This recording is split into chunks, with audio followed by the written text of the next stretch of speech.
When the war was declared in 1939, Ranjit, her husband and also a doctor whom she was separated from, was on leave in Europe. He wrote to her from France that he had been posted to the Middle East and that since he would be unable to use the Peugeot car he had just purchased, he was having it shipped to her.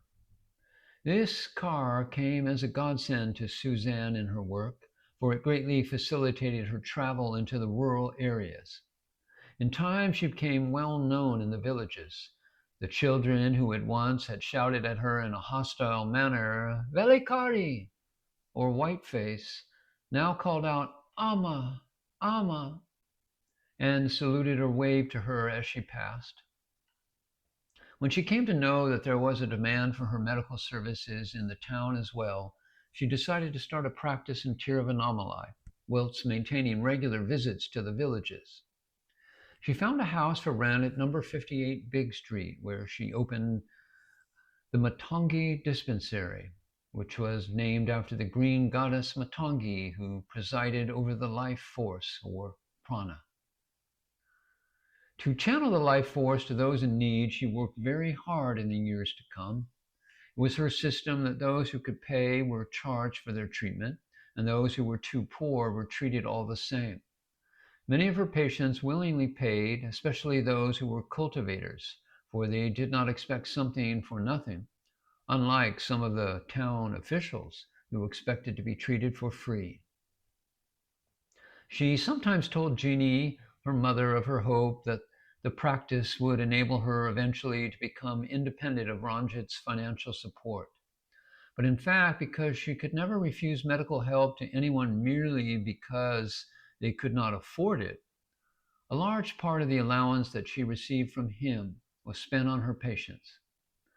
In the end, when she stopped practicing after years of service, it was a source of embarrassment for her that she owed a small sum of money to the chemist shop in Tiruvannamalai.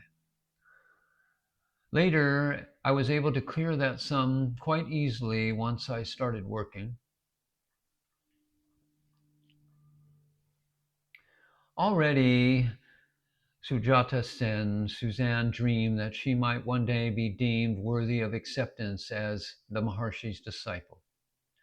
For as her talk of adepts and yogic powers perhaps suggests, Suzanne was still very much under the influence of theosophists, according to whom initiation by a true master was the great prize without which no progress could ever be made.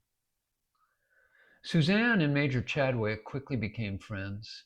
Both came from Catholic backgrounds and both had undertaken a similar pilgrimage, and they must have had plenty to talk about. Yet Chadwick was the senior partner in every sense. Besides being the older of the two, he had come to Bhagavan first and established himself at the heart of the ashram in a way no other Westerner could ever repeat. For Suzanne, as for many others, he was able to act as a mediator in this strange and sometimes inimical world.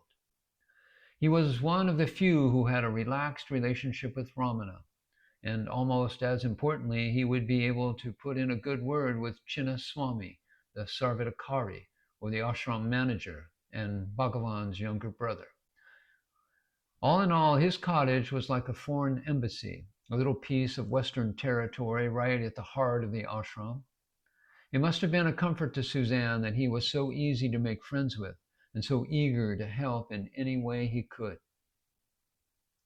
So as Suzanne settled more deeply into Tiruvannamalai, she was soon running a desperately needed medical practice in town, as mentioned, and she threw herself into this work with her usual energy and courage, dealing with all the horrors one might expect to come across in such remote parts of India. For all her remarkable qualities and all her spiritual maturity, Suzanne still suffered the pangs of unrequited love.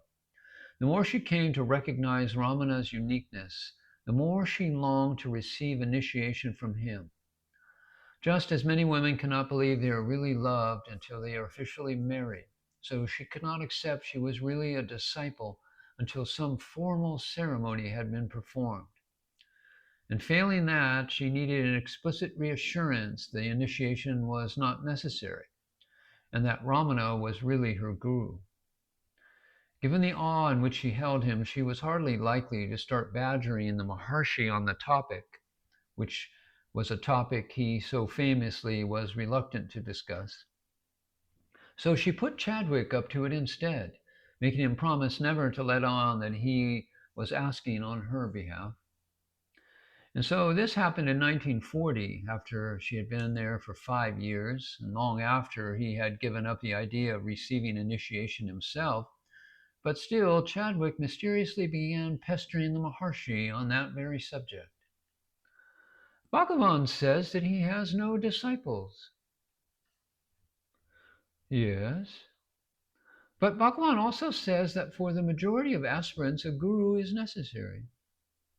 Yes. This, of course, was just the old inconsistency that had been pointed out many times. What then must I do? Has my sitting here all these years been just a waste of time? Must I go and look for some guru in order to receive initiation, seeing that Bhagavan says he is not a guru?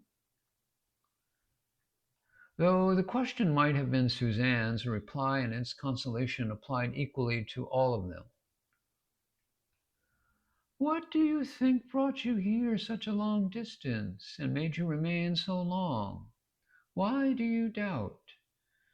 If there had been any need to seek a guru elsewhere, you would have gone a long time ago. The Maharshi went on to say that from the Jnani's point of view, there could be no difference between guru and disciple. This is why he could never be brought to admit that he was a guru, any more than he could be brought to sign his name on a document. Yet from the disciple's point of view, the relationship was real. There were 3 ways of initiation: by touch, by look, and by silence. Ramana Maharshi's way was silence. And Chadwick continued his pestering. Then Bhagavan does not have disciples, or does he?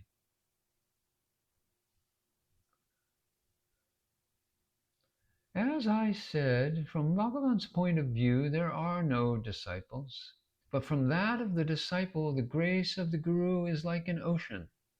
If he comes with a cup, he will only get a cupful. It is no use complaining of the miserliness of the ocean. The bigger the vessel, the more he will be able to carry.